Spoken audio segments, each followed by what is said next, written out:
Hold on. What's the name of his shoes, man? I can't. He named it after his daughter, I think. Them Yachties, yachts. Yachties. Yeah. My Yannis or something. Shit, ugly as hell.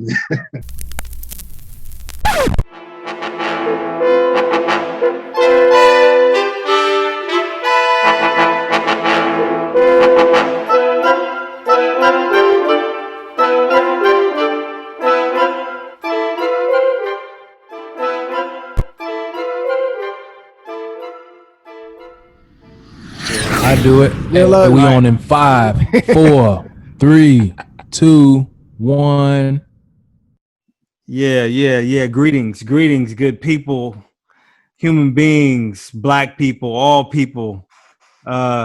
It's your boys. We back. You know what I'm saying? It's the PCP Boy, the PHARAOHS Club podcast. Yet another edition. It's getting cold. It's October. You know, fall's changing, colors is changing. And we got a lot to chop it up with. So we're going to keep it moving. This your boy, Jay Fears, coming from the 614 Columbus, Ohio, YO. You know how we get down. We got something special jumping off tonight. So I'm going to say that for last. So, you know, I got my man, look at Dale down there repping his baby Bears. I see you. What's up, Dale? How you living today, baby? What's up? Let's get it. Peace and love. You know what it is. That's what's up. I'm going to go over to my brother from another mother since 94, day one, my A1 from the Chi City. You know what I'm saying? It looked windy over there and chilly. Hey, you know, man. What's good with you? Hey, I'm good, brother. Hey, I got a hoodie on in the studio, a.k.a. my garage. You know, that the temperature getting wild. So, you know, I'm in D.C. getting a little Chicago weather. You know how that shit go, man. That's what's up. And for those that don't know, that's my boy Mean. You already know. And then we're going to go to my Sandy Browns, you know what I'm saying? Coming from the YO, you know, Nasty Nas. How you living out there, Sands? I'm good, man. It ain't cold down here, baby. You know, I'm in this Miami warmth, so it's about 87 today. We Gucci down here. Man, that's some bullshit, man. You know, and I mean, usually, you know, we got to deal with Dale coming with all that Bears and Bulls, and we got Mean coming with Bears and Bulls, and we gonna give y'all a treat. We get a special guest, and where is he from? He from the Chi too. You know what I'm saying? So I can't do him no justice, so I'm just gonna hand it over, let him introduce himself. But we got a real good man with us tonight. This our brother. You know what I'm saying? It's nothing but love. We appreciate you being on here, man. Who is this? Who we talking to today? It's your boy, Corbin from the Chi, representing 919, North Carolina, Raleigh. Yo, I'm happy to be here. I'm ready to chop it up with y'all. That's what I'm talking about. We got a new little angle that we coming from tonight. Also from Wilberforce. First guest. Also Z chapter, bruh. We keep it in the family. Yep. There you go. Senzi. And Ameen Sands. Yeah, so this for us, this is nothing new, but to all this, y'all getting a treat tonight. So, you know, tune in because I know we all got something to say. I know he got something to say. So we just gonna go right into it. It's like I said, it's October. A lot of things going on. It's busy. You know, we got a lot of sports going on right now. All four hockey just ended, so they crowned the champion. And shout out to the Lightning, you know what I'm saying? But, you know, so we got a lot to chop it up with that. But before we get to that, because we'll be here all night talking about that, you know, we have to, I feel like I have to keep things going in my own way. So, you know, I don't want people to forget, you know, the wild, crazy summer that we went through. And I'm not even talking about COVID. So we're talking about the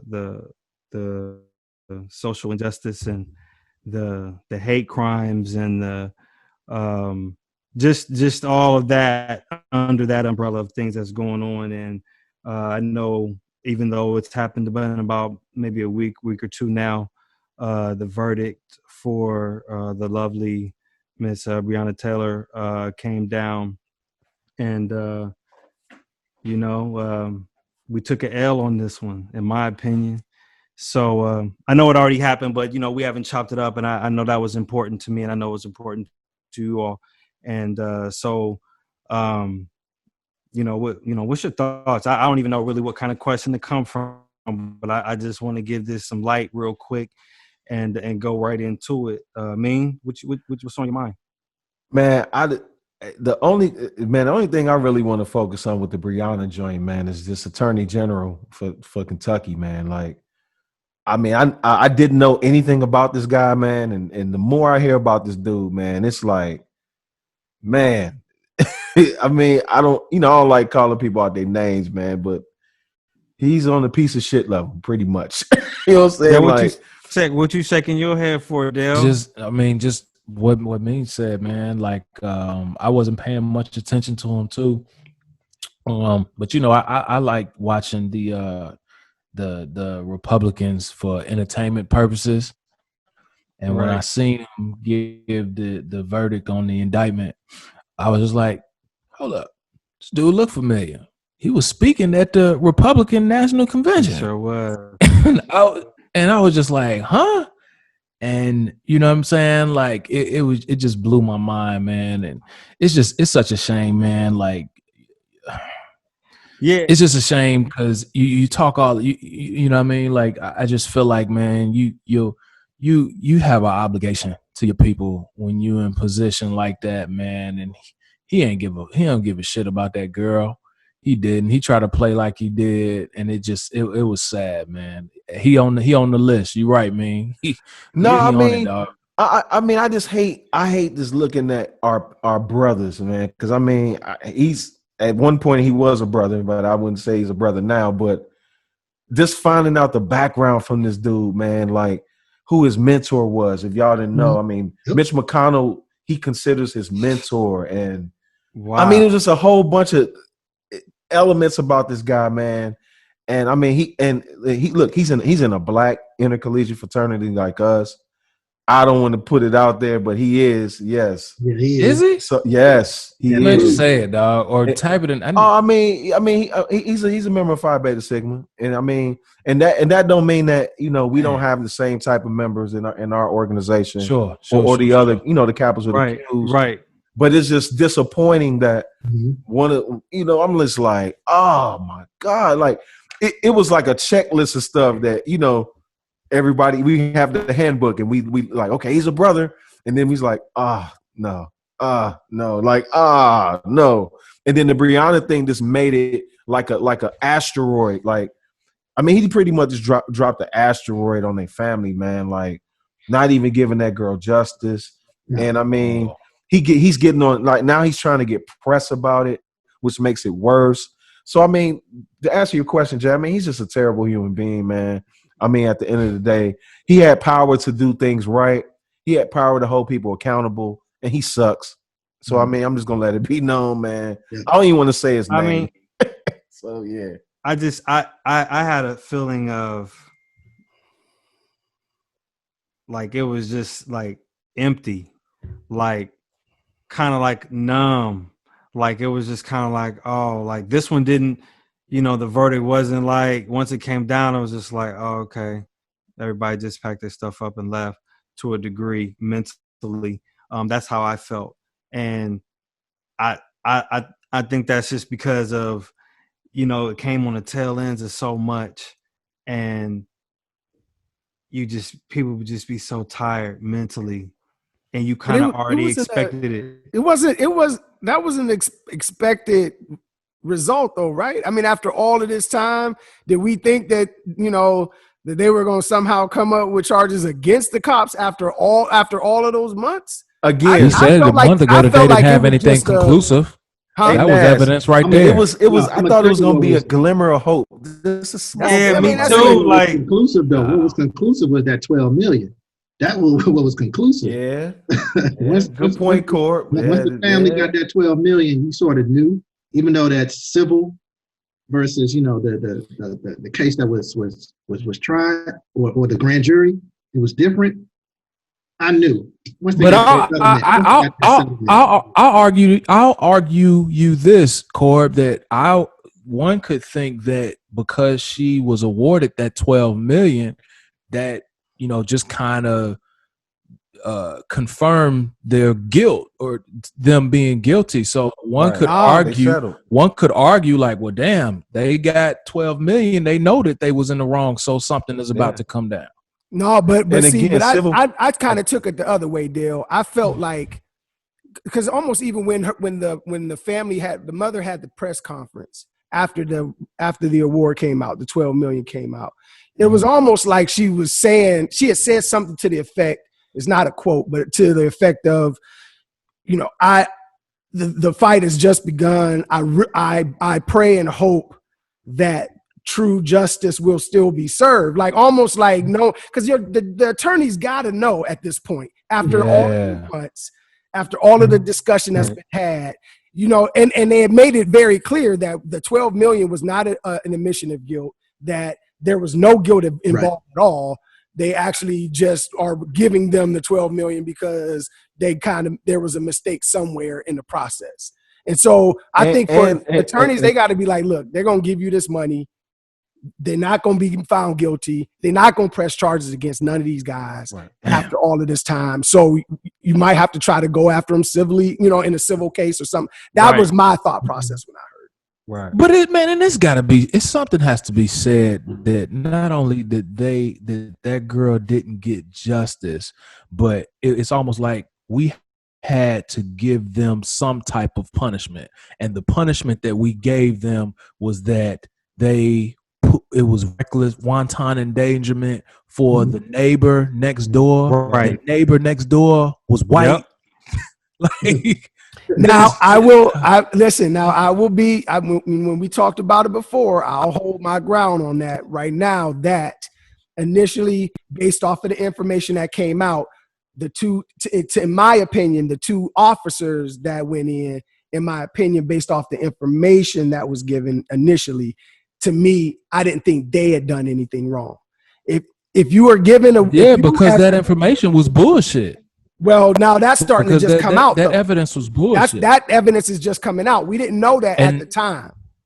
You know what I mean? And that's what I'm saying. Based on the evidence, the cops are given a job. Their boss tells them there's a warrant that on 123 Main Street Avenue or whatever, and you got to go, get that done. You take your partners, you go serve the warrant.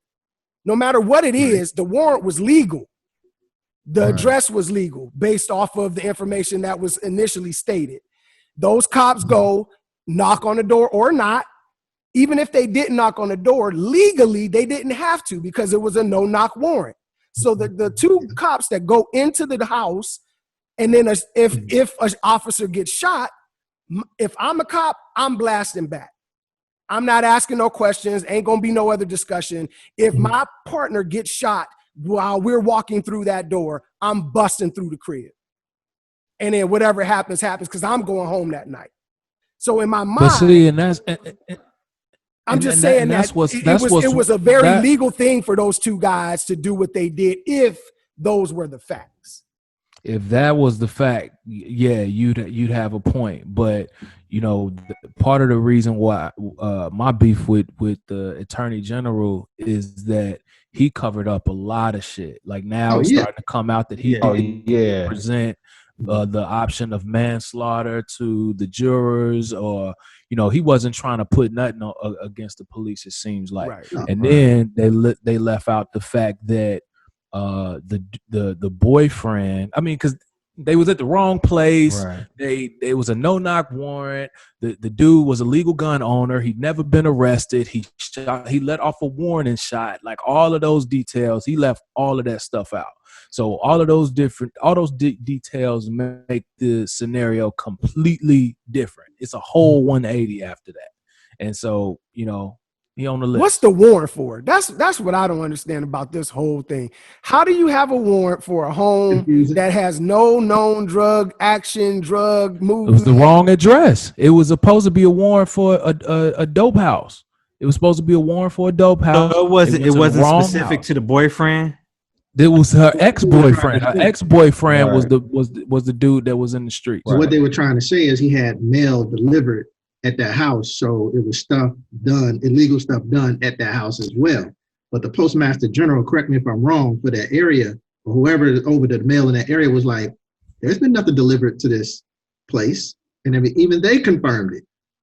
So it's like, well, wait a minute. Dude, it's so foul. So what's your, so wait a minute, get your line straight. What else is it? And that's what I mean. Right. Like for all of that, for Okay, everything that they're crazy. going through right now, why in the hell did you even have a warrant for that? It just doesn't make sense. And look, back to that civil, back to that civil settlement, right? The civil settlement. You know, civil cases don't get paid out all the time. You can win, but I mean, that's just an order to pay. Yeah. It's not required. Like Sometimes that stuff takes years, man. yeah, like OJ. Think Cold-blooded, about man. OJ. He got hella civil joints to pay. But He let me, ain't paying them let joints. me tell you something about that. And Dale, you're going to love this. And I just found this out. Talk to me. I saw a video where this guy said if every black person had an insurance policy, every black person had an insurance policy, for every time the police killed a black person, they would have to pay out. They say the insurance company will be up in arms because they don't want to pay out. And then they will be the ones advocating for social justice. Hold on. So you saying if Every black people, black person got an insurance policy uh-huh. and they get killed by police officers, if it's high as they say it is, then the insurance company will become advocates. Yeah. Oh, because the For black insurance people. don't want to pay that They money. don't want to Hell pay out. no. They'll be like, stop killing black people. Like, put that shit in order. Damn. Stop killing black people. Right. Please. I'm not paying this Like, bread. nah. Hold- Hey, You know how many Corb, policies? Corb, You know how many repeat that policies one more that time is? for the people that don't understand. Right. That's pretty That big, is. big news. Hey, Feezy, you know how many policies they have to pay out? Oh my gracious! Wow, that's a hell of a stat. God Yeah. damn. Just think about that. Wow. We make up what, 13.4% of this country? Yeah. 13, whatever amount that is, we make 13.4% of this country. So just imagine that 13.4% Right. black people had insurance policy. Logically, that makes all the sense in the world. I does. mean, insurance. Hey, You add get that into to a the car black accident, agenda. the insurance. You ain't lying. I mean, everybody Yeah. gets some damn insurance. So, Hey Nas, add that to the black agenda. Tell old ass Biden and Soror, put that on the agenda. Get a life insurance policy today. so For your now, children. again, shout out to her. Rest in peace, Ms. Breonna Taylor. You know, your family, your friends, Yeah, man. those that knew you and didn't know you. Shout out to you. And Jay, let me just say one more thing in it. Oh yeah, go ahead. Just because I don't want to forget that how black women really feel in this country, that again, like just that they the most underappreciated, most disrespected, the most unloved, creatures on this planet, and they're the ones that are Mother Earth. They the queens. And so it doesn't go without saying that we love you as black women, and it's not fair that you get treated the way that you do. We as black men need to do better. We as a society have to do better with just treating our queens, the way that they need to be treated, and standing up for them when things go wrong. I mean, even, we had talked about the Megan Thee Stallion thing and all of that. And, we just got to stand up. That's a black dude who's in the industry who shot a black woman. Like, y'all know that. Whatever happened, it was something foul going on. Like, somebody need to be checked. Like, we just can't keep letting these dudes or anybody disrespect our black women the way that they feel disrespected. So shouts out to all the black women out there. We love you. Yeah. Hey, and another thing, Jay, man. Look, everybody that live in Kentucky, man, this is what we've said in Cash before. Man, start getting active in your local state, governments. Like, our vote counts, right? So, we want to be mad at the AG, but he got voted in. You know what I'm saying? Somebody elected him to that position. So, if you're active in that area or in that county, make sure he don't get in, or another motherfucker don't get in like that again. That's the See key. what I'm saying? Voting is key. It's tough. I know it's rough. We've talked about it on a lot of casts as well. Like, how, and I know Dale has been saying that for multiple casts, that he's tired of just voting for somebody just because they, you know what I'm saying, aren't the other person.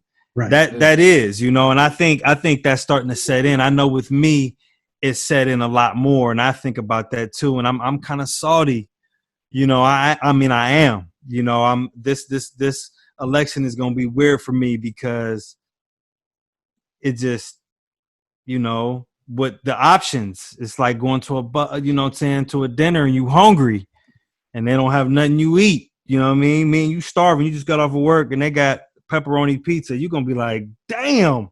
You know what I'm saying? So it's like, that's what we look forward to. So it's going to be a very ill situation here coming up. I know here in Ohio, our in-person voting is going to start, early voting, I should say. Me personally, that's what I'm going to do. I'm not ready for the mail-in ballot. I'm not ready for that yet, because that just sounds crazy, and I just feel something's weird with that.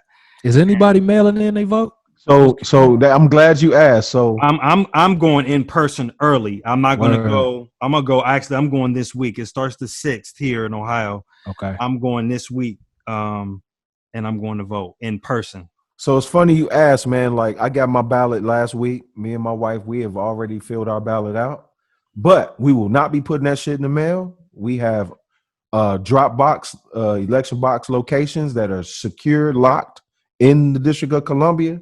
And I will be driving to one of them boxes and putting that shit right in the box. And my wife will be recording me putting that shit in the box.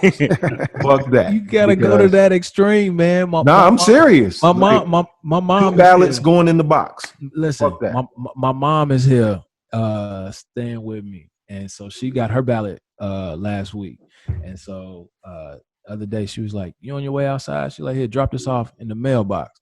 Dropped it off in the mailbox. And then right when I came back in the house, I was like, hold up, fuck that. I went back. I went and got the shit. And I'm like, nah, we going to the post office. I'm paying for this shit. I'm getting a tracker on it, making sure that motherfuckers get delivered. So I'm telling you, man. That's what it is for her. But I'm going to vote in person, man. I'm going. I initially signed up for the mail-in. You know, when the pandemic was happening and all of that, I'm like, man, I did too. I'm not standing in no lines. Y'all trying to give everybody COVID going to the, but after all of these shenanigans, this cat pulling with the voting fraud and the mail-in fraud, so and this is the thing too, is I've read some things that said that if you requested mail-in and you my thought is to take the paperwork with you to the poll.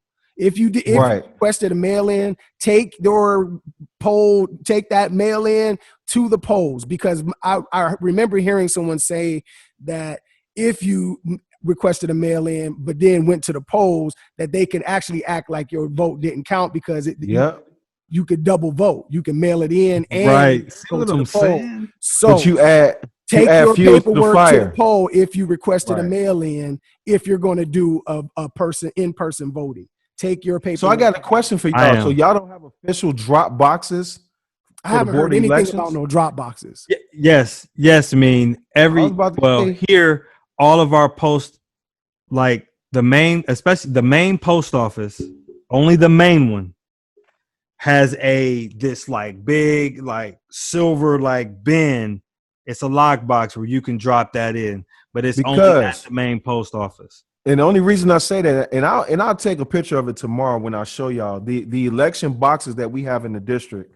It has on the box, if you tamper, touch, take, destroy, your ass is going to jail. They got a camera on that motherfucker, everything. So that's what I'm saying. I mean, it is controls that they are putting in place. I mean, I'm just saying where I live. So you can have confidence that your vote will be counted. Cord, what about you? What you doing? Man, I'm doing early voting here in North Carolina, Wake County. In person. It starts October 15th. Okay. So, but my family, my moms, grandmoms, and my little cousin, they did the ballot, but they took theirs to the election office. Right. And that whole process was when my mother was explaining to me everything, is that they have to be witnesses for each other and filling out the ballot. So my mother had to be witness for my grandmother had to be witnesses for her, and then my cousin had to be witnesses. They had to go through all that. They go to the election office, drop their stuff off, but even then there were some steps that they had to in place for that. So it's like a process. It's like, act of Congress or something. It's like giving blood. It's they're taking it seriously. And that's my point. That's another thing. Real quick, Sands, and I'm gonna come right back to you. To me, like, he's in North Carolina. His early voting starts on the 15th. Why does mine, and I'm in Ohio, start on the 6th? Exactly. That doesn't make any sense. It's going to be so much chaos. You're gonna have ballots and votes that either are going to be sitting until some magical date that they say that everybody has to hold or start their voting. Oh no, or it don't work like that. Votes will start to trickle in, and that's when it gets it don't tricky, work like man. That. You can mail in your ballot or do that at any point. Right. It's just the in-person early voting is. I know, but that's still voting. Bro, that's happening where some other places that isn't happening. You know what I mean? I understand exactly what you're saying, dog. Because to me, all of these different options allow for vulnerabilities, and I feel like all of that shit it can be used against us. You know what I'm saying? Like that's room for error. That's room for somebody tampered with this box, or the ballots didn't get counted to November 4th, or it leaves room for all of this shit to go down and go against us, man. It's room for opportunity for this voter suppression shit. So I'm with you. It's about November. I didn't even know all of these options that y'all talking about. November 3rd about to be like a soap opera. This is gonna be like one of the highest watching. Man. This is the biggest ever. Because people are just gonna be like, "What is about to happen?" And just think of think of the human error. Like, bro, you go vote in person and vote, and you be like, your cousin be like, "Hey man, I thought you mailed in them ballots. Remember we dropped them off?" Like, oh yeah, exactly. I mean, you know what I'm saying? Man. It's going to be, and he's already set the precedence for there to be absolute. He set the precedence for there to be no trust in the system at all. Right. Oh, like no trust in the voting system at all. You got to read that article I sent, man, where it talks about all of these things that he's going to exercise if it don't go in his favor. I did. Bro, that shit crazy. Listen, man, this is the TV show he's always wanted. He's live on stage and the world is watching. Talk about reality. Well, this actually this is a good transition. So I'm glad everybody shared that personal situation with you in voting. I'm glad that everybody's eager to vote and interested, and I hope everybody that's listening, man, go vote, go tell somebody, take somebody with you. Check on somebody, see if they need a ride. Let's make it happen. Whomever, just do your research, do your homework, tune in. This next debate should be interesting, to say the least. That's all I'm gonna say. But speaking of the voting, and a good transition, because you see a lot of the in the NBA and the bubble, you got a lot of players that are behind this voting initiative. And so you got a lot going on besides just the on the court types of things. And now you got the NFL, and I know in the last cast I was kind of hard on the NFL, because at first I felt like when they came out, they wanted to lead themselves in first. Let me come in to the nation and to America first, let you know that I'm back and I'm here. And then I'll bring in the social issues that's going on and sprinkle them here and there. And I'll tell you what we're doing. Whereas I feel like the NBA kind of had like a side partner with the initiative from the beginning through the entire bubble, with coverage and the dialogue with the players, and allowing them the platform to say and do those things. And of course the leagues are different, but you can just see it just being night and day. But the NFL, it's picking up. It's still not nowhere near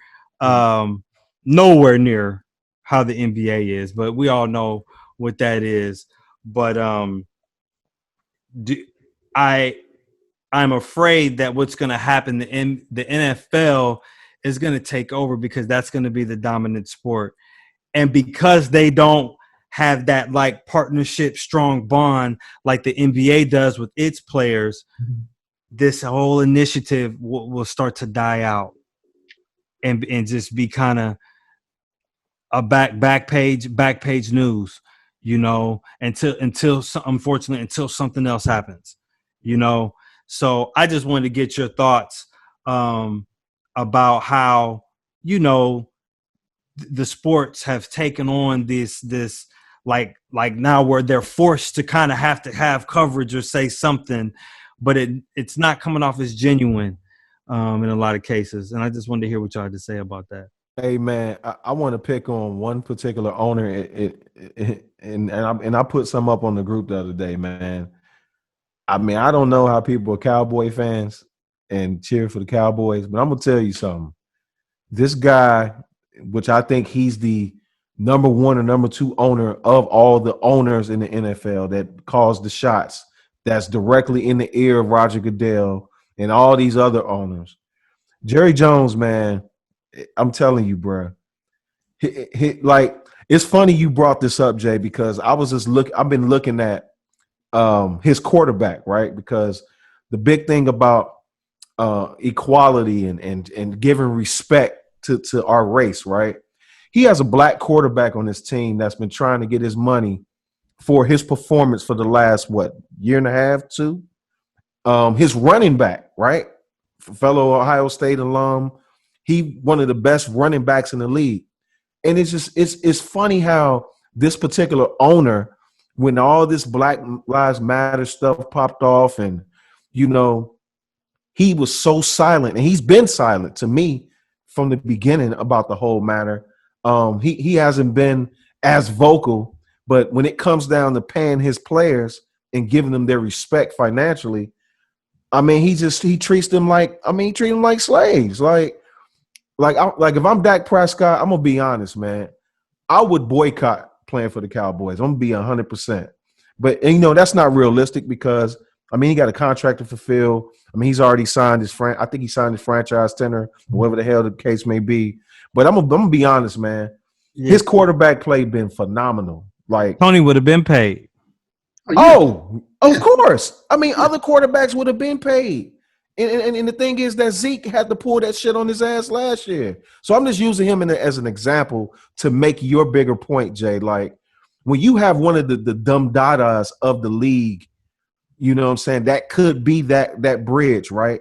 To say, you know what, Goodell, let's put social matters and social injustice at the forefront. You know what? My team will initiate that shit. The Cowboys, we got a program. You know what I'm saying? We're going to put Dak as the face of it. We're going to put Ezekiel as the face of it. Blah, blah, blah, blah, blah. Yeah, but see that Roger Goodell ain't Adam Silver. Oh, no. Look, I agree. Yeah. So, but what I'm saying is that collaboration, you don't see it. It's Adam Silver is allowing the players to express themselves. That's the difference.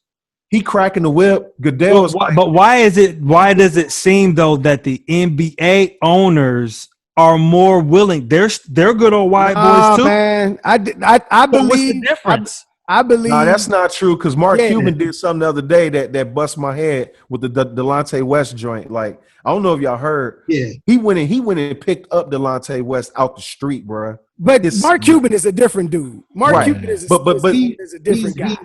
But that's to the point. The owners in the NBA are different. They different breed. You know what I'm saying? Well, see, I don't know if all of them are. That's what I'm saying. No, because remember I don't know who posted it to the group. It was talking about the contribution joint. The contributions from the NBA owners, and them contributions was read like a motherfucker. Oh it was like them is his boys. I won't say all. Most of them know. Most of those. Listen, most of the owners of all of these sports teams are probably red. Most of them. Mark Cuban is one of the very few that is probably still red, but understands blue, understands equality, understand. You know what I mean? Right. But his pockets is all red. He all about whatever's going to help him with tax breaks, whatever going to help his companies. You know what I mean? That's just how it is. But it starts with a person like Adam Silver being the commissioner saying, we're going to operate this way. I guarantee it's a gang of owners that don't want him doing the stuff that he does, but he seems to be willing to fall on the sword to make it at least appear as if he's giving them the right to be as open as they want to be about this stuff. And the funny thing about Roger Goodell, man, that pisses me off, man. Like I hate Roger Goodell. the whole Kaepernick shit. We talked about Kaepernick on several casts, right? For him to even speak on Kaepernick's name, right? To say, "Oh, I made a mistake," man. We should have gave him a shot. He's right. We should have gave him a shot. Yeah, remember, he wasn't even saying his name for a while. He wouldn't. Well, hold on. What'd you say, Corbin? He wasn't even saying his name. Nah, he wouldn't. He wasn't even saying Kaepernick. He wasn't saying none of that. But even to the whole point where Ameen was talking about Jerry Jones, you said Jerry Jones is silent. Oh, Jerry Jones is talking. Yeah, behind the scenes. I'm gonna tell you, as soon as he said toe to the line, that said a lot. Oh yeah. That said a lot. So he said enough without saying anything, if that makes sense. Right. So there, Jerry Jones is Jerry Jones, man. He's gonna be who he is. It's that oil money. And that's what because if you think about it, it's more players in the NFL.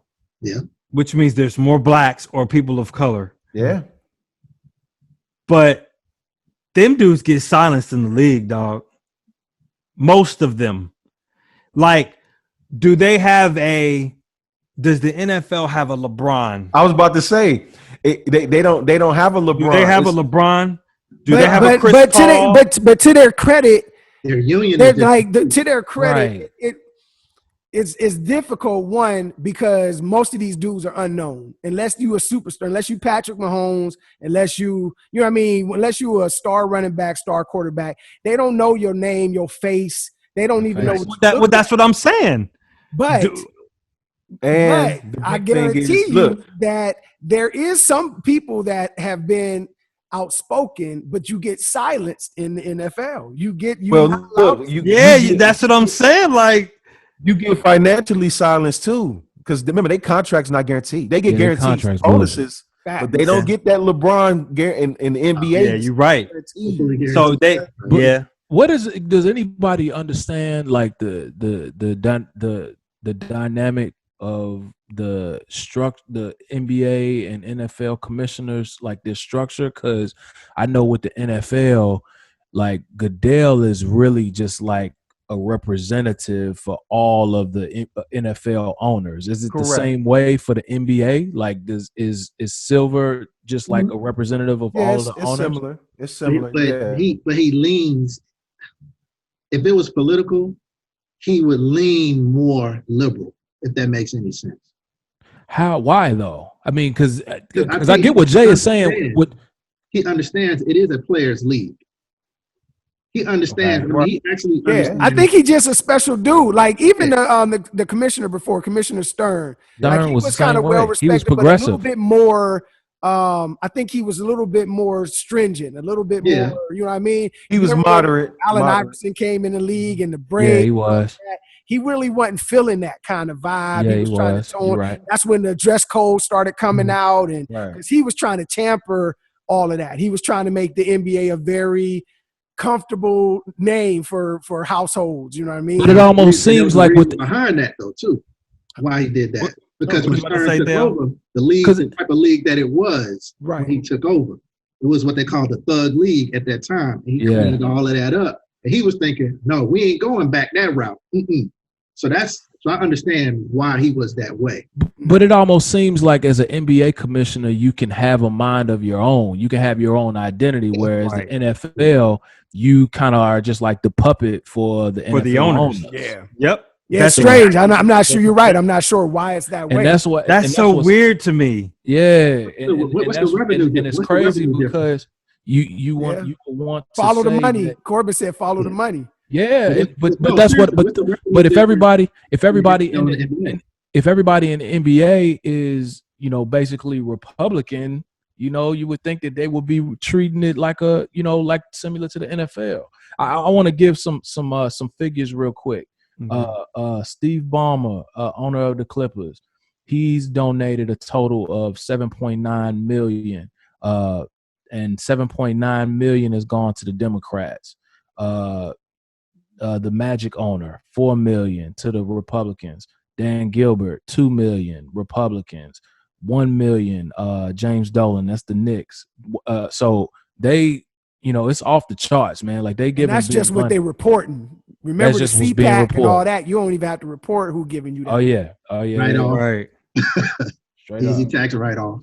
Huh. Yeah. Okay. Well, I was just curious. So, but yeah, so it's just interesting to see how the two leagues. I mean, because I'm a big NFL guy. I like the NBA, and unfortunately, my beloved baseball. But baseball is a different animal. They that has to remain in that traditional old school mold of baseball, and that's not gonna get cracked. So And I hate to say it that's for all my Cubs fans. Yeah, the Ricketts family, they do donate to the GOP like a Of course motherfucker. they do. Of course. so.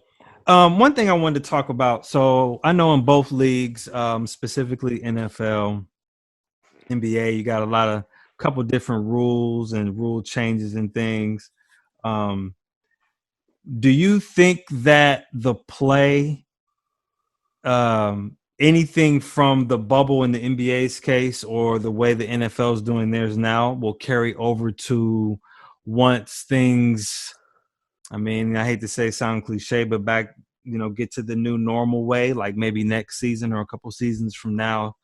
Do you think how we saw those sports outside of the fans not being there and that, but as far as the gameplay, the way the playoffs are seated, I know the baseball playoffs are different, but it's got a lot of buzz about it. So, would anybody got any thoughts on that? I think the NBA will go back to normal just because, I mean, they was just trying to get the season done and get that done. But they're going to go back to all their old rules. Now, you bring up a good point with baseball, man. Like, I actually like the seeding of how baseball did Yeah. it. The biggest knock with me with baseball, and I know baseball is one of those, it's trial by test, test by trial, 7-game series, what I'm saying? You playing in the elements in October and all that.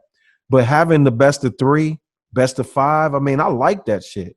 It actually makes the games more exciting and it makes the series go faster. Because the thing about baseball, a 7-game series in baseball, nigga, that shit, it may last 2 weeks, but that shit seemed like it lasts for like 2 months. No, they MLB, and they've been getting beat up, and you know what? Deservedly so. They should get beat up because they're terrible. But that they hit it out the park with that, because they not only, like Mean said, it was fast. They were playing every day. Yep. Best out of 3. Just play every next 3 days. Y'all gonna play. Third day if necessary. That keeps fans interested because you can watch right the next day. And it got stale with having only 4 teams from each conference. Right. That always destroyed baseball right there. You know what I'm saying? First of all, you got 161 games, and then you have just 4 teams, 2 wild card, and then 4 teams. I mean, you got 3 teams in each. I mean, that's just like, that's terrible, man. Like, yeah. So, yeah. But baseball been losing viewership for years. So they've been trying to rectify this for years. Baseball ain't been the same since '94. Shit, since 98. Since 98. Baseball is stubborn. They're not willing to adapt to change or anything like that. And that's their problem, and that's why they're losing viewership. Mm-hmm. And that's why it's not popular. You know what I'm saying? So, but anyway, that's interesting. So, moving over to the NFL, one thing. So, do you think the players are second guessing having a preseason if they could in a normal situation. Because, they talked a lot about not wanting the preseason. Right. Okay, we'll possibly only do one game or two. And obviously we would never know if all these rash of injuries are because of that or whatever. But you got to think it has something to do with it. I think it's fucked up, Jay. I'm going to tell you why. And me and you used to talk about football back in the day all the time. I think preseason should have been shortened because, 4 preseason games to me was a little extreme. You can have 2 preseason games, but if you just look at the gameplay right now, right, it's a lot of teams that look horrible. And that's because they're used to the regimen of having 4 preseason games, right? Dress rehearsals. The one thing I don't like about not having preseason at all, you don't have players that are hidden gems that didn't get drafted. They don't have an opportunity to make a team. And the thing is, I was watching Hard Knocks this year with the Chargers and the Rams, and Anthony Lynn actually said it. He was like, man, this year's going to be different because I'm not going to be able to find that one guy that may have the heart to become the next league star that didn't get drafted, that didn't get an opportunity. So I just think it's kind of fucked up that, they want to take it away a little bit because it don't give opportunity to everybody. But I understand from a safety standpoint with the concussion thing and the injuries. And again, it's putting more money in the owner's pocket because, if we didn't have COVID, those are 4 games that concessions are open. You selling tickets. It's a part of the season ticket package. So, it's arguments on both sides, man. It's tricky. I would say if you do it, just limit it to 2 preseason games instead of just none. Didn't with the NFL, didn't they agree for an extra game? Yeah, they did. They did. Now it's not going to happen this year, but it was reduced the preseason from 4 to 2. But they get either an extra game or 2 games that they get. Like an extra 2 regular season games? Yeah. But yeah, that's going to get people hurt, man. So that's still man, they already getting hurt. I know. They don't give a shit. And they added a new extra round in the playoffs. Or added 2 more teams. Right. Yeah. They should have been did that. That does start this year. So they getting their money. Man, these dudes is too strong and too fast. It's getting out of control. That's what it is. Because these dudes, I was young, so I don't know if I just wasn't paying attention as much, but I just don't feel like I remember guys being hurt as much, as often, and as long as they get hurt now. It is almost guaranteed that you're going to get knocked out during the game at some point. These dudes are it's just too much. And now, when you got your star running back, your star quarterback, half the team, all with ACL tears, and this ain't like just like getting the wind knocked out of you. This is, you talking end of career type injuries that dudes have on a regular Sunday, every Sunday. Torn ACL, torn meniscus, torn Achilles, torn labrum. You know what I mean? Like, it's incredibly crazy, man. Look, hey, Nas, but you know what? Oh, go ahead, Dale. I'm gonna tell you. I realized it was something wasn't right about it, and I always had a feeling that something wasn't right. Like when they just have like injury timeouts and shit. Like y'all just know motherfuckers is gonna get injured. And I went to the Bears Redskins game last year, and and you just going out to the concessions or whatever. Like they had like the ambulance like right there. Like they had the stretcher out there, the ambulance and their gear. Motherfuckers there just playing on his phone, just waiting to go out to the field to cart somebody off. And that shit is just happen. That shit has always just seemed weird to me, man. So Jay, Jay, you can back me on this though, because you're an avid football fan. I think one of the causes of injuries, and I was watching Inside the NFL with Ray Lewis and Brandon Marshall and them, and even Phil Simms, and they was all talking about why all these injuries are so sporadic and why they're so frequent. And primarily is the conditioning of the players. Because again, football is a sport you're gonna get hurt regardless, right? But the only way you can get these guys from or prevent these guys from getting hurt as frequent, they have to have time to get their bodies conditioned to play a whole fucking season. And like Ray Lewis was talking about how he couldn't imagine not having OTAs and a training camp and 4 preseason games to get ready for the season. Yeah. He said, man, that shit, my body wouldn't even act right. Yeah. Because clearly he was like, after the 3rd preseason game, my body's pretty much ready for week 1 and then the season. But you take that away, you're going to have the hammy pulls and the ACLs getting blown out, or, cats that need to work on their tackling techniques. You work on all that shit in the off season and the preseason. Yeah. You take that shit away, you get those head-to-head collisions and niggas hitting knees and shit like that. I mean, it's a catch-22. I can tell you that. This ain't interesting football. But maybe I'm just not interested. Play out here. The other shit that's going on, but and they didn't have any training camp. Nah, they had virtual shit. Who tackling in training camp? Cats put on helmets and was like, "Hey, what's up, man? I didn't know you was on my team." It's flag football. Yeah. That's all it is. It's flag football in the training camp. Yeah, it's fucked up. And college football even looking worse. I mean, I tried to watch a college. Can you imagine watching a college football game with no fans? Man, dude, it looked terrible. Oh my God. I mean, NFL is one thing, but college football, Texas, that makes Alabama, the motherfuckers was there, man. Exactly. That makes the game. Exactly. I mean, like, what you say, Dale? Texas and Alabama, the motherfuckers was there. There are 2 states. They are red. That all white. When Penn State do that all white game, the white out. Man, what?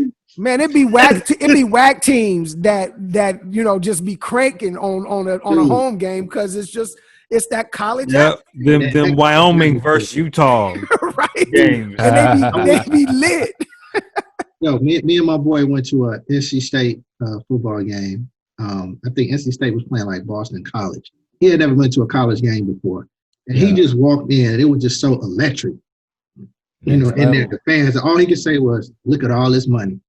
Boy, just look at all this money. So, all right. So, Nas on here. Well, me and you can answer this question. Well, I guess Dale could too. You gonna let your kids play football if they want to play? Oh no, there's no football in the Thornton household. That has been not even that has been well established and has been set in stone. There is no, and my 9-year-old got a nice arm and he got hands. There's no football in the Thornton. No flag either. No, I had him in flag football when he was like 5, 6. Yeah, but it really, there ain't no sense in wetting his palate because it ain't happening. So you know what I mean. It ain't no. I don't want him getting out there on that flag football field and some coach be like, "Oh man, your son's arm is amazing. I need him on my squad." Nah, because my wife ain't having it, and honestly, I'm not having it. I would not let my boys play football, man. I'm sorry. Yeah, I ain't got no boys, so all girls over here. That don't apply to me. My nephews and godson fears they don't touch footballs at all. It's all basketball, baseball, and other nerdy shit. No, and flag football is fine, but I mean, you can't play no real football, son. Yeah, and I mean, it's like that. Like I hate to see these cats getting hurt, dude. You gonna let your son play football? I'm torn because the game it's one thing to watch it. I played football in high school. Man, that shit is I love baseball. I played it. Man, football is so fun, man. It's so much fun to play that game. And like, you just want them to experience it, and so it's like, but at the same time, I'm with you. It's like all that, man, your ankle getting rolled up, Achilles, MCL, ACL, like concussion. Yeah, because then, that's all about, then you got to find the right program, the right organization that has good coaches. And it's still a hell of a crapshoot. Like, this is like hitting the lottery. Because at first, what I was going to do, I was going to have Jackson play flag up until his 9th grade year. Because they got some high level flag organizations for youth here. You know what I'm saying? Like leagues that you know what I'm saying? And I mean, you know, you get the same skills. It's just your 7-on-7. I mean, that's all it is. And that's why these cats, all these little receivers that y'all like on your squads, that's what they come from, those systems. That's what sells, that 7-on-7 drill. You don't need to have no tackle. You just pitching cats with you in the QB. But even then, when he gets in high school, it's like you said, Nas, man, they bigger and stronger, man. These cats is trying to kill cats when they trying to hit them, man. They not just trying to tackle them. They want to highlight these cats. And that I have a problem a little bit with how the players actually play the game. See, you know, like it's okay. We all seen it. These guys will play this game. They admit that they want to play. They don't care. They know what the challenges are going to be. They know what the issues are going to be with, health issues and all of that. They know all of that, and they still say, I would still decide to play 100 times over. But then they get old and get senile or whatever happens to them, and they be like, man, I need some help. The NFL need to give me some money, blase splee, right? Right. And that's my issue is that it ain't meant for you to be getting your head smashed in multiple times, not just in your life, but multiple times in a game. Like, how many times have you just ran fast and then jumped in the air and just landed on the ground? Like, just try it one day. Just try running as fast as you can. Yeah. Jump up in the air and land on the grass and see if you ain't in the ER somewhere with a bruised hip and a torn shoulder or something. It ain't normal, man. We can't. And for me, like with the kids knowing what we know, it's going to be increasingly more difficult for parents to put their children in these events, let alone your kid might catch COVID or some shit too and a concussion. Fuck out of here, bruh. I remember a study back in the 90s where they said, put on a helmet, grab a football, and run into your garage like 30, 40 times, but each time hitting it at a different angle. They said that's the equivalent of a football game. Yeah, man. Because that's what I'm saying. These cats be really, like, they be trying to knock your head off. The players need to do a better job at this, making sure that they play within the lines as well. Because the reality for all of them is we all need to get this bread. We are, to me, like, you a small fraternity of individuals that can do what you do at the level that you do it in. It does none of us good for Patrick Mahomes to be sitting on the sideline with a broken leg because you wanted to, you wanted to tear his head off. I feel like there's some way that you can still play the game within the rules of the game, but not be as vicious during some of these hits, man, because that's what's giving these dudes concussions that you got to be out 3 or 4 weeks because you see them coming across the middle and you just want to give them an extra little shoulder when you come through. We got to stop this notion. We do got to stop this notion of like playing the game safe. Like, there's no safe way of playing football, man. Not just playing violent. Football, man. It's a just violent. Sport. Like, that's yeah, it. but I mean, like, you got to admit, y'all all watch games where dudes go way extra on hits. Oh, yeah. They trying to make a highlight. I know what you're saying. You know what I mean? And that's hurting the game, man, because these dudes is getting carted off. Because there's technique. Ain't been the same since. There's technique. You don't have to take this dude's head off to get him to the ground. You know what I mean? But Jay, it go back to what you talked about before, though, man. Like, proper coaching, proper technique. I mean, it's football states out here. I'm just gonna say states, right? They teaching these young cats, like, and I mean, I don't mean to pick on Ray Lewis, but have y'all ever seen Ray Lewis go and watch his sons play football? Just imagine if Ray Lewis was your fucking father, okay? This man, he eating grass. He eating the grass when he walk in. Like, this motherfucker is intense, right? Just think about this shit, man. This nigga played football with a passion, right? He grew up doing that shit. And I mean, I'm not saying Ray Lewis was a dirty player, but when he got on the field, you may have been his friend before the game. Your ass come across that middle, he's lighting your ass up. That's going to. So, I mean, that's how these players get paid. So, no, but listen, no, but that's going to correlate to how he passes that to his, because he's one of those guys. He wants his sons to follow in that tradition. So, I mean, if he see his son not playing at the same intensity level or the I guess the heart that he played with, I mean, I'm not saying he's teaching his football sons be dead in about 25 years. But football gonna be dead. Mark Cuban said that.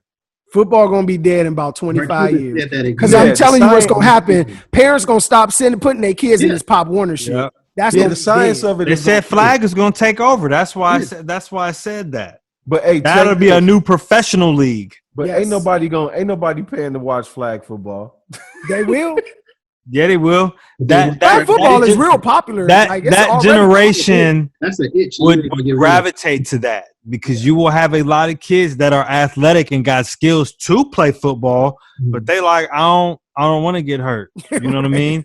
And that's why I'll take a hammy pull over. I've always respected the Calvin Johnsons, the Barry Sanders, and the Robert Smiths of the world. I've always respected them dudes. Like, hey, Jim Brown, your last memory, I was dope. You know what I'm saying? So imagine them cats on the field where they ain't getting hit and all they doing is running.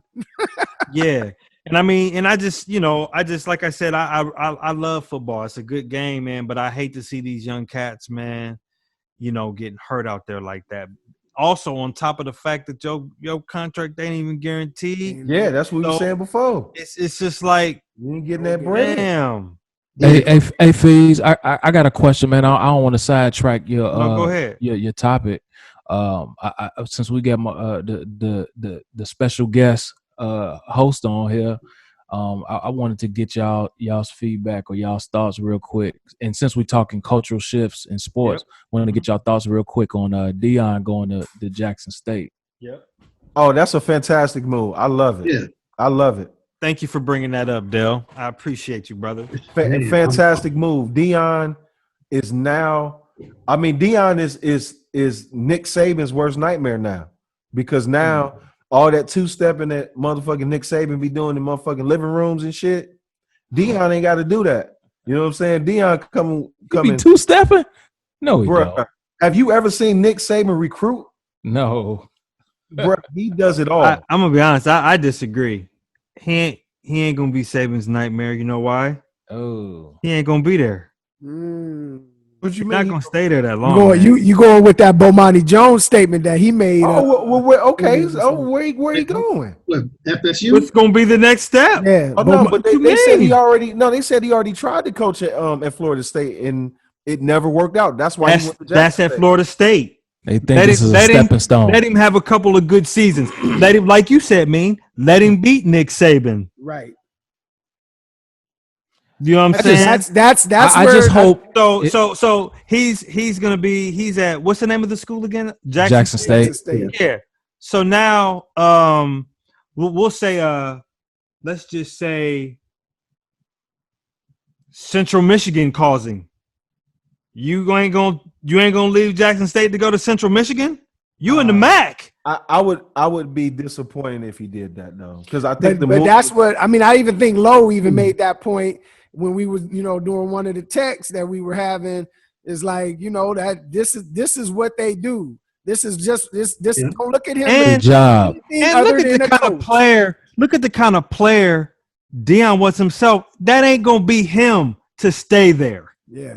He need a big time squad. Yeah, he need a man. Go for it, Court. What if? And I know Jackson State is it a SWAC? Yeah, I think so. I think A&T, if it ain't this year, I think it's going to be next year, where they won D1. Is it? I'm not sure. I think so. So my point is, what if Jackson State does so well that they go D1? So that means they got to join another conference, but that takes time, though, right? Like that, you can't do that in a year or two. You got to have several good years to be able to, and you got to apply to those conferences, right? Yeah, and plus I think D1 has more. There's more factors to be considered a Division I school, right? Enrollment and all that. Enrollment and everything. Lowe said that this is par for the course. This Would is you what say, all Corb? coaches do. It can happen. Go to a small squad, because you don't have no experience. You get whoever is willing to take you on, and you go there. You beef up your recruitment. But I'm a counter that, because we talking about this. This is Dion, man. Like Dion could have went to, like, we're not talking about just some, like last ballot Hall of Fame. Like, this is Dion. Prime. You know what I mean? So it had to make. No. But this is what I'm saying though. Like, I feel like any other like lower tier player could have made this move. Like, I feel like Dion, for what we know, he tried to get at FSU. He didn't get in. How do we know that he didn't get offers from like somewhere in the Pac-12 or the Mountain West? You know what I mean? Like, so I hope that this is a calculated move and it's in his heart to stay here and make this impact that it could have, because this could be huge. I hope that you think he gonna be like the general from Grambling, the old coach from Grambling. I wish, man. Eddie? No, he's not gonna Eddie? do that. He's not gonna be here for Eddie 100,000 years. He's not gonna do that. This dude showed up in a motorcade with police. He's all. I'm gonna be honest. All flash. I get that, but I just know the impact that this could have, the potential that this has, even if he just stayed for a small period of time. If he just stayed like 5 years, he could do something. Hold up, Sans. Hold up, Dale. But look, I think this is a win-win for Jackson State. This is a win-win for them. So, real quickly, lay it out. Dion comes, he wins a couple years, and he bounces. That winning is going to bring players, which is going to make the program better at that point. That's going to attract somebody. But I'm thinking bigger than just Jackson State. I'm thinking like just for the culture for Black people in general. Yeah. But I think that's why he did it though. Dion comes here, Jackson State experienced some success. But no. But that's the key factor in is if he's doing this for himself to bounce in a couple years, like y'all saying, or if he's doing this for the culture. Right. If he's doing this for the culture and he stays just 5 years and another big name coach goes to Southern or goes to Howard or goes to, you know what I'm saying? Because then you have this cultural impact where it'll be a thing for Black athletes to go to HBCUs. That would be all we need as HBCUs. All we need is a couple of them ESPN games. So Jay, that would be dope, Dale. That's what I'm hoping that this does. I see what you're saying. That was my initial statement. The Nick Sabans of the world will be worried. That's what Dale's talking about. No, like, man. Wait, what you say, Corb? If he pulls this, if he pulls this off, Saban, what's my man at Clemson? All the motherfuckers is scared because if they lose the Black players, the Black players go to HBCUs, it's over. And then my point was going to be, and then the product, meaning the football players, will finally be bigger than the band. Yeah, right. True. Finally, be bigger than the band. People will actually go to the games for the game. Oh, yeah, 1,000%. Homecoming would be definitely. Yep. Dale, thank you for the assist. Dale, thank you for the assist. I appreciate that. Yeah, man. But that again, that's all in a perfect world.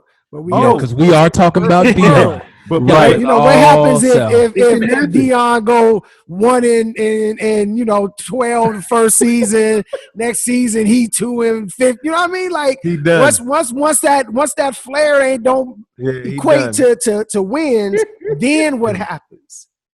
Yeah, he does. Like I agree. I think that it's a good thing for Jackson State. I think that the publicity alone, having somebody of his ilk in the building is going to bring them all kind. Nobody's even heard of Jackson State the way that they've heard about him now. Like knew who Jackson State was because we went to HBCU, but we really know what Jackson State about to be now. Dion will get it. He will get them on ESPN. People going to be checking for Jackson State now. That's never happened before. So that's going to help the university. But let's also not forget how this recruit, you know, like you look at somebody like a and I don't want to disrespect Dion in any way, saying that he's in, you know, just like these guys, but you know how this college coaching thing go, where, you know, there's always some kind of whispers in the dark afterwards. A couple years later, you know, Urban Meyer leave because he, you know, was giving kids money to come to campus, or because he, was hosting these parties for the kids, or because somebody got a car, whatever it is. Those things happen in football. Let's not forget that. Yeah. And Jackson State ain't going to get money out of nowhere just because Dion is there. You know what I'm saying? Like, you got to win games. You got to get put on TV. That money got to come at some point. And so, to me, you got to, like, I just hope, like you said, he doing it for the culture, and he fortified and staying for a while to help these kids. It's already happening in college basketball. I mean, I'm telling y'all, That's know the impact? Look, I'm telling you, Howard, HU, they gonna be dog. They are stacking a squad right now, and they getting the top 25. They not getting just top 100. They getting top 25 motherfuckers going to. The only thing about those schools, they have to win their league just to go to the tournament, though. Nah, but what I'm saying is, when you got a top 25, top 10 player in the country going to Howard, he's turning down UK to go to Howard. ESPN games, man. Yeah. What? That's all you need. That's major. That's major. That's like LeBron, nigga. That's like LeBron back in the day saying, "Fuck it, I'm going to Central." Right. So okay. So y'all are I'm not going to the NBA. I'm going to Central. So y'all are basketball people. So how would that team, or let's just say a team like Howard had 2 top 25 players. Mm-hmm. Would they compete in the tournament? Yeah, I mean, but that don't matter. What it does, though, I agree with Dale. What that does alone is that these other kids is looking like, damn, like these motherfuckers is going, and you know they gonna ball. Like, even if they, you know what I'm saying, even if you ain't gonna make it to you ain't gonna jump up a bracket or get in, you gonna be balling and you gonna be on TV. They gonna show you. The ESPN ain't got no choice but to follow these cats now. They ain't gonna have no choice. And what that does to the university, like that's just easy money. Look, check this. Yep, exposure and everything. Look, Calipari been running the one and done shit for the last decade, right? Just imagine if we can get a black coach to do that shit at Howard and simple. Right. Nigga, simple. Would you rather do a one? Look, would you rather do a one and done at HU, nigga, than do it at fucking Kentucky, nigga? You gonna be at Howard? And that's why the only reason why they don't want to go to the HBCUs is because they know they get the lack of exposure. Right. But with Dion, he satisfies that. Right. With you coming to play for Dion, and wait, you're gonna be on that these big schools, bruh.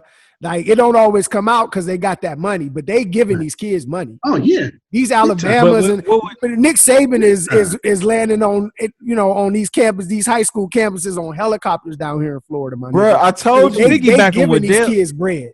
Look, Nick Saban 2 steps, bro. What that would be good too, is like you said, Dion get in.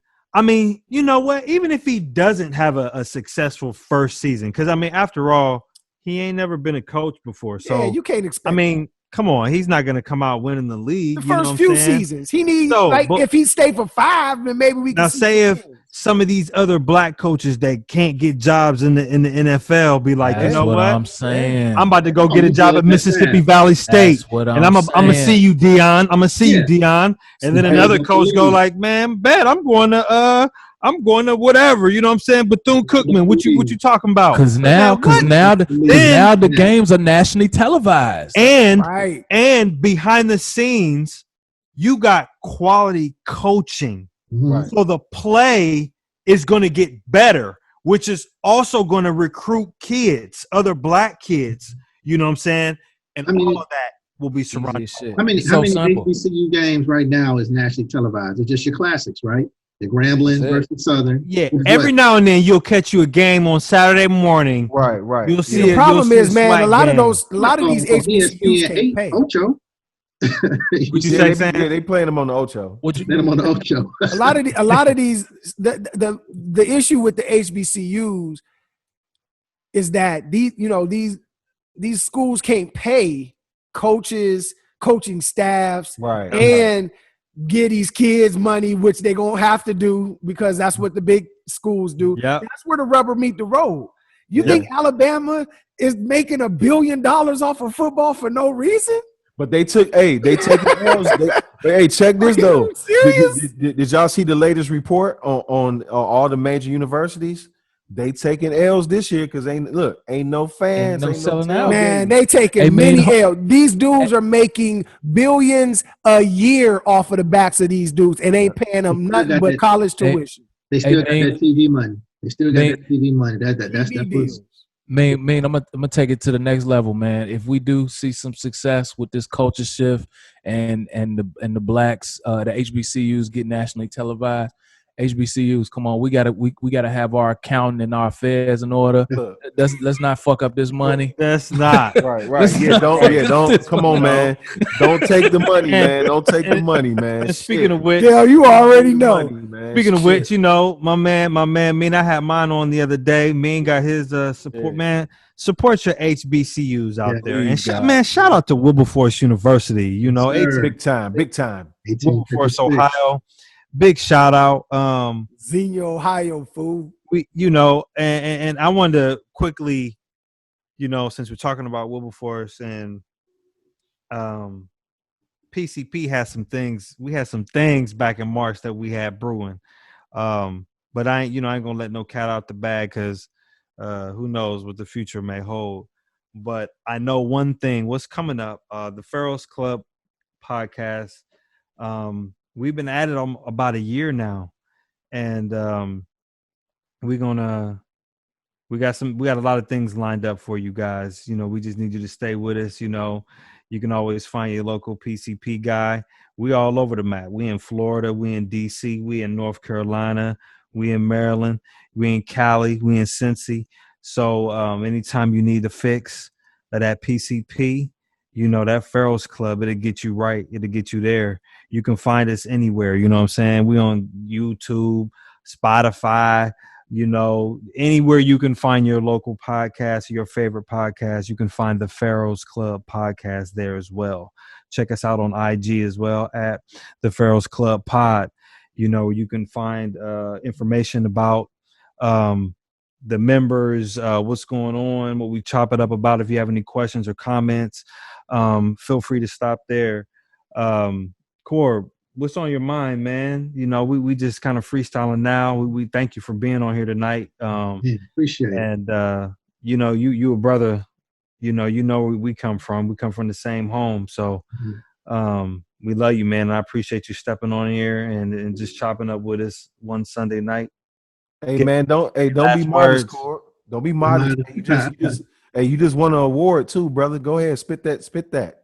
Yo, we won Best Documentary for the Down East Film Festival. It was we. So me and my co-producer, my boy Charles Crouch, for our film about mental health in Black men. I'm Good Bro, Unmasking Black Male Depression. So just last week, we won that award, and we were just surprised and shocked. So we're trying to keep this momentum going. We was in the film festival this weekend, another one, the Raleigh Film Festival. I think next weekend we're in the Mental Health Film Festival, and then the weekend after that we're in another one. So we just keeping it going, man. We try to keep that momentum going. So we released a video thanking everybody for their support. Wilberforce alumni, thank the Bros, thank the rest of the Divine Nine, family, friends. We appreciate it. We 10,000 plus views, man, in less than a year. And to people to understand what that number represents. Normal first time films that you release like on YouTube or anything like that, that's like an hour in length or something like that, is usually 200 to 300 views. So we far exceeded that. So first time out. so we're excited. So thanks for all the love. I appreciate it. We got more projects coming for y'all coming up soon. So stay tuned. Shit. Go for 10,001, man. Tell them where to find your video at, man. Right. It's on YouTube. Just type in Good Bro Documentary or the full name, I'm Good Bro, Unmasking Black Male Depression. It'll come right up. It'll bless you. It'll bless the people in your family. Check it out. It's some real good, great information in there in regards to mental health and depression and things of that nature. We just celebrated a year since the film has been released. We released it October 1st, 2019. That's what's up. So, And everybody, it's excellent. I've seen it a few times. It's excellent. And I mean, it has a lot of, it's real, it's genuine, and it's necessary. I feel like that's the most important. It's necessary For sure. For us to learn how to cope and deal with the issues that we deal with every day, specifically for Black men. yes. Which has been much more compounded, Jay. I'm sorry for jumping in there, but No, you're good. just much more compounded by everything that's going on, man. Exactly. It's just relentless what we have to go through as Black men, as Black people, not just Black men, but Black people, Black women as well. That mental health part now with the COVID and being inside for the last 6-7 months, on top of now all of the new issues that come along with everything that's been going on, the civil unrest and just people not knowing what tomorrow holds. Everybody's at edge, but we already been at edge. Mm-hmm. You know what I mean? And so that mental health piece, that documentary was just such a godsend, I think, just to be able to start that conversation.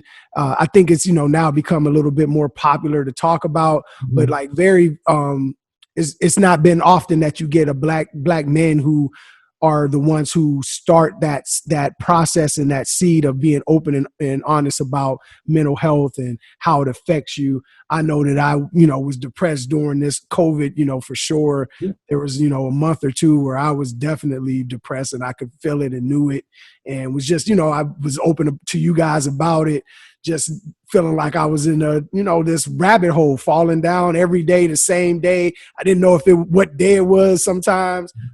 Those conversations, man, we just have to have to break that spell in our community that it's just we don't talk about it. There's nothing to talk about because we're just men, and you get over it, and everybody has problems, so just deal with it. Close your mouth and keep moving, fight, and just shut up. That's not how it works, man. That's what drew me to this. Like this PCP is nothing but therapy for me. Just talking to my boys. I would do this regularly without putting it on YouTube or any of that shit. This is just therapy for me to talk out whatever's in my head without anybody judging me, but also at the same time challenging me and pushing me forward. So, man, salute to you, Corbin, and your team, and your co-producer and everybody that helped you, bro. That video definitely helped me, and I sent it out to everybody I knew. So salute, bro. Appreciate it. That's what's Yeah, up. man. Hey, Corb, solid, man. Y'all pioneers, brother. Because I'm gonna tell you, wasn't nobody talking about mental health and addressing it from a Black like male that. perspective. Not like how y'all did it. Right. And I always, for all the universities that may need a teaching tool, man, reach out to my brother Corbin and his co-founder Charles, man.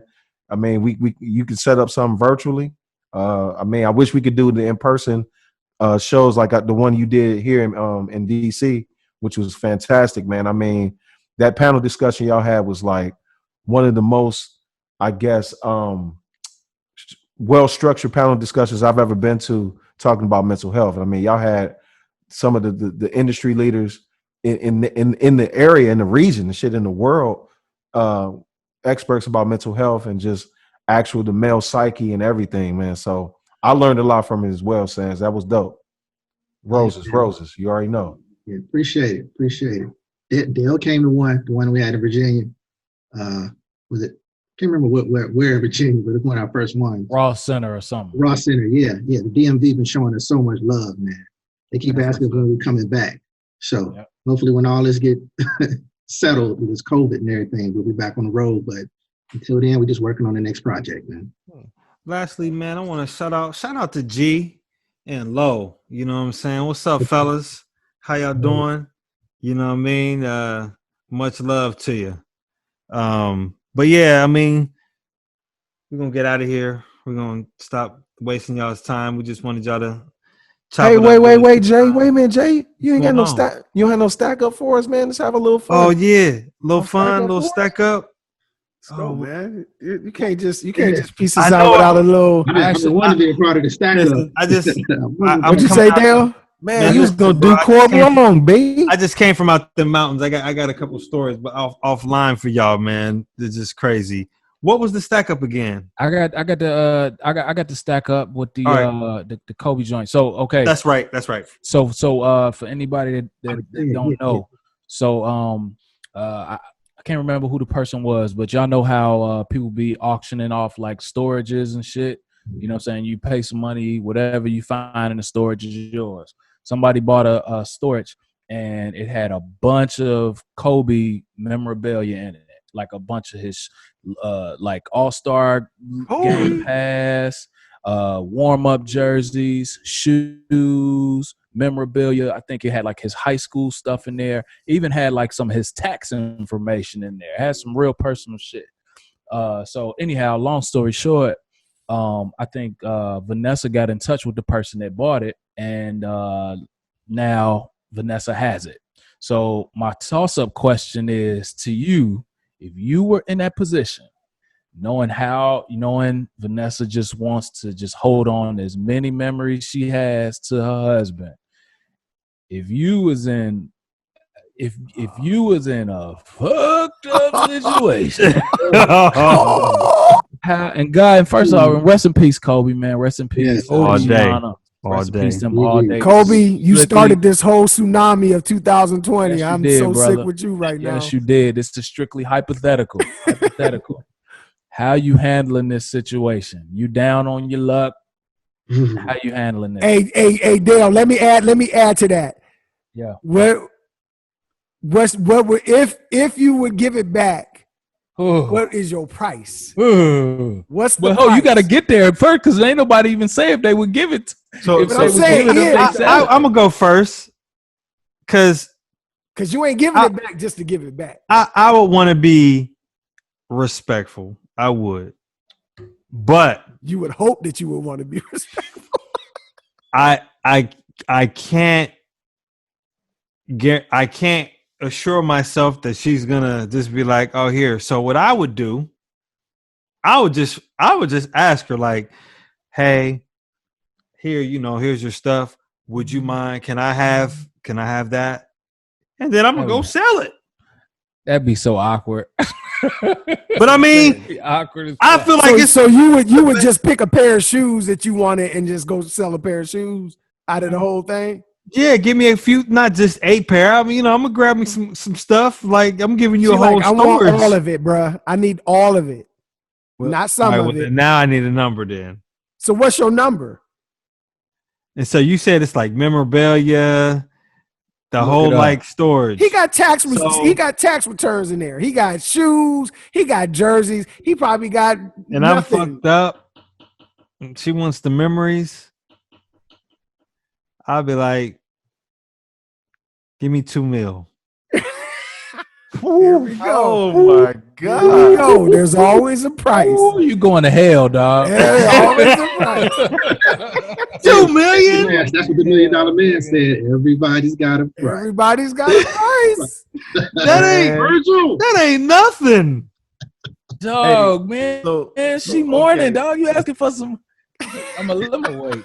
So all right. So look, I'm gonna go next, man. Damn, Jay, that's damn. Oh, y'all making me feel bad, dog. So check this. All right. So look, if I'm the owner of the storage place and I come up on the storage unit that has all the stuff in it.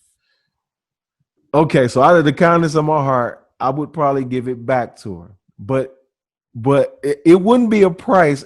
I would have to structure it like in a finder's fee type of a thing, right? Like Jay's approach was kind of like, no, I just said a number. You're finessing it now. I just said a number, bro. Nah, but I mean, you could call it a finder's fee. It's a price, nigga. Nah, but look, okay, so my price, it wouldn't even be money.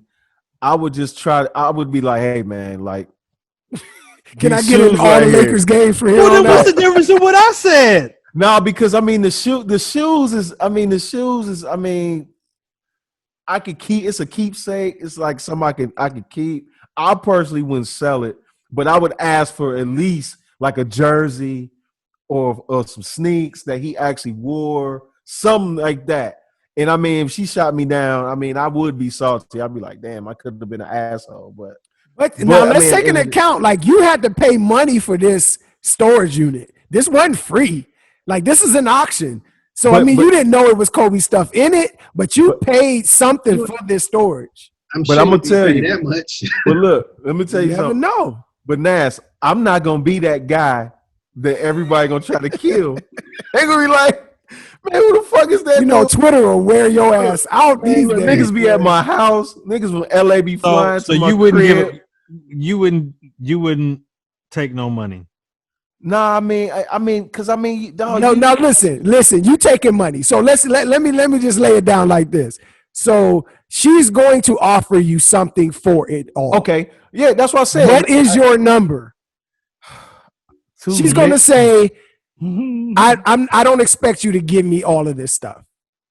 But what is your number, Mr. Burton? Man, for my husband's memorabilia. I mean, asking for any meal, that's just like, damn, man. But the stuff in there could make you millions, though. I know, man, but right. Like, I'm asking for $2 million. That ain't shit. She probably got that in the truck. Like, hey, $2 million. Nah, I can't. What's your number? What's your number, me? I'll say $500,000, man. $500,000. You saying 500,000? Yeah. You see, you almost saying it like Jada said entanglements. You like half a million. Say $500,000. Say the number, boy. Yeah. Let me tell you what I do, dog. If this was me, because my heart goes out to Vanessa, and I just know, it's sentimental to her, and but like Nas said, like this started out as a business. You know what I'm saying? Like, I didn't auction for this to, like, give it away to charity. Like, I put some money into this expecting to get a return. So I think what I would do is I would get a lawyer. I would have a lawyer contact her and just kind of like let her know what it is. But then after that, I would give her a call and I would be like, man, personally, just kind of letting her know, like, like, hey, I'm on hard times. You know what I'm saying? Like, I'm doing rough. I got this. You gotta sell it. No, not the hard time speech. See, your cats.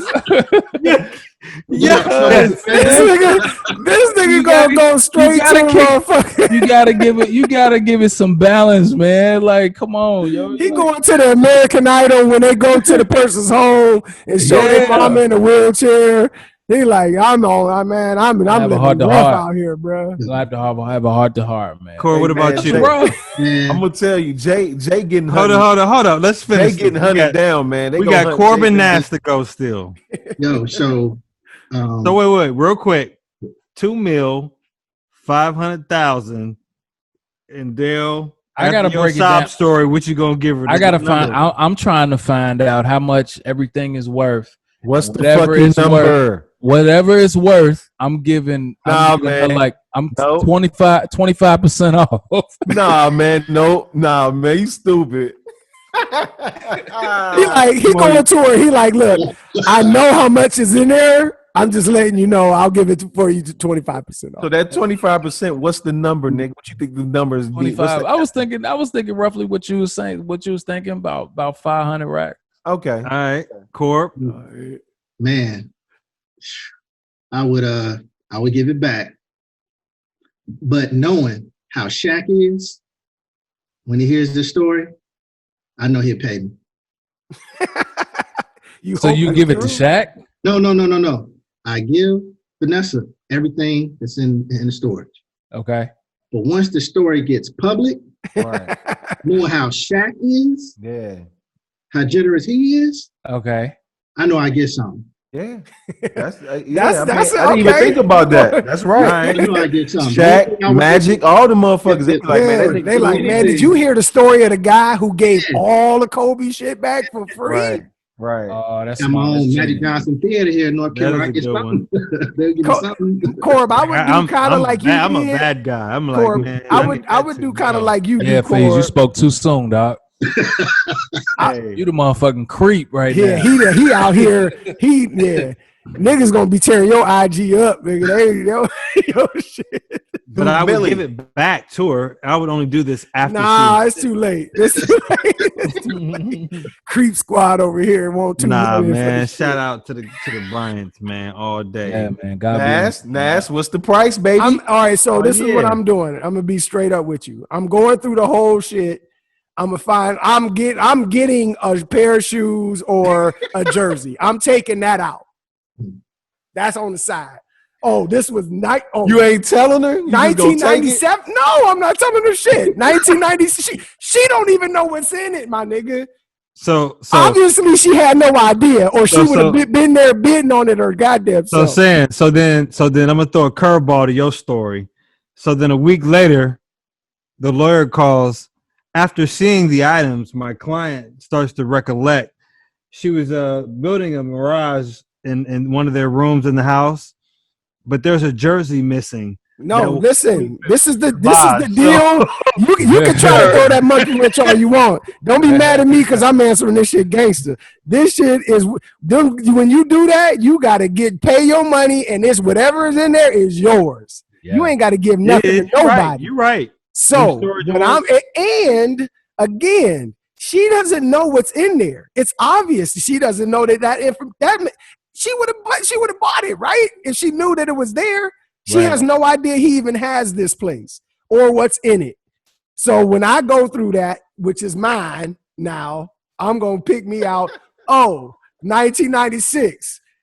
Oh, bet that. I'm taking them shoes from that finals game. I'm taking that jersey. I'm taking, them are some fly ass glasses. I'm going to take them. And then I'm going to go ahead and then offer the little finder's fee. It'll be minimal enough for, you know what I mean? She's going to offer me something. I don't have to give What's you the this number, nigga? The number. 100, 100K? 100,000 for everything. But Yeah, I already kept because you got a pair of shoes and a jersey, so you got your I meal. already kept 3 things. Man, y'all ain't shit. Wait. You got the Charlotte Hornets starter jacket. I'm Remember, just you got saying. by the Hornets. Right. Or whatever, the jacket he was wearing when he was in the video with Brandy. I don't give a fuck what it was. Y'all ain't shit, man. Hey, I'm gonna tell you what's fucked up though. Damn, Nash, that's fucked. But hey, what if the storage unit was an entanglement joint though? Like, you said, Right, it got some information in it that you don't want. Pictures in that motherfucker. Then that's where my option comes into play. Like, hey, I'm gonna need That $2 million. Now you we won't asking even act more. like these items exist because I Now saw this Jay looking like a motherfucking sensei. He looking like the smartest guy in the group. I'm like, this dude wears size. He wears size 10. Kobe, whose shoes is these? Oh, $2 come mil. on, man. So, do you want to give me the mill now, or do you want to give me the second mill like after? Nah, R.I.P. Kobe, man. God of bless. course, all day. We That's a good talk. one. Yeah. No question. That's a good toss up though. Yeah, That's no a good question. toss up Good. because some of them people be coming up on them storage units. Oh yeah, the storage wars and all that. That's man. the whole point of it. Like that. Like Yeah. that's a business. I'm not giving I can make $1 million from TMZ from showing them just the tax reports. Facts. You know what I'm saying? Like it's not a joke. Like you asking for $3 million. That's probably. Would you expect her to have that mindset with like approaching you? Because ordinarily, like, come on, like you got to know that's what this is. This is you can't expect this for free. It's a shakedown. It's a shakedown. Man, I feel like you gotta be. This different than finding some shit. Like this is different than you found a bag with his stuff in it. Like this, This is like the Kobe legal tragedy, though. situation. This Kobe tragedy is like still hurt is like the Listen, man. biggest She got some ever. people in her ear talking about, they're gonna be asking you for some Dale money. and Dale, Okay. this is surprising me from you because you the major entrepreneur out there trying to get that bag. This is know, about getting man. bags. You buy these places to find that golden ticket, to But that's find what- Michael Jackson's Thriller That's jacket. what makes this dilemma like something different, man. 'Cause No, it's just man, like Kobe- this is why these people do what they do. They Ugh. want to find Michael Jackson's jacket. They want to find the syringe that killed motherfucking JFK. You know what I mean? Whatever it is. I would be cool. Imagine I would be too. cool if we found the Kobe. If we got the Kobe storage 5 years from now, but it's still kind of fresh. That's all I'm saying. Man, listen, business is business for this. And you hit the gold mine. You buy Again, these places. I to hit find the it gold hard mine. to believe that there ain't somebody in her camp, if this was Yeah. a real story, that would be like, hey, Her lawyer would let her know. Her lawyer would be like, you're yo, gonna have to pay There's him no something. question. you got to pay. You gotta There's no question. Yeah. We go to them and tell them Now, we'll give them there's a $3 million. number- Because like you said, the first question the lawyer probably gonna be like is, what's in the storage unit? What's in the She's gonna be storage like, I don't unit? know. I have no Like- idea. He was like, oh yeah, we're gonna have to pay. And she said, I didn't even know he had that storage unit. Right. Entanglements. I mean, rest in heaven. Stop. Rest He please, had man. tax Come on, man. he had tax papers in there. Yeah, tax Right? papers. That's what it said. Man. Well, Yikes. Receipts. I'm just saying. Man. What Corb did was genius, though. Like that was the Yeah, that best was good. man. Yeah, But that Corb's a good guy. He's just a genuinely good guy. He's But I just a already know. genuinely good guy. But you got to think about it. Think who his circle was. That's why I thought like. Oh, there's wait a no minute. question. Not only would Shaq give you bread, you wouldn't have to pay for a meal the rest of your life. Like people Right. be taking care of you forever. nah. No, like I said, bring one of them Magic Johnson theaters down here, and I own it. Yep, Facts. and I own it. Not during the COVID though. Not Oh, during the no. COVID. Yeah, you don't want that shit now. No, they just opened back up at 30% down here with them. No. Well, that's what's up, man. Well, it was good seeing y'all guys one last time. Just picking your brain on some interesting topics. Obviously, we're headed for an election, so buckle up, as one of my brothers used to say a lot, because this is about to be something. Make sure your voice is heard. Yeah. Do Please, your research. please. Pay attention to what's going on out here, folks. Elections have Pay attention. consequences. But y'all be easy. Stay up. Peace, world. Holla at your boy. Yep. Peace and love.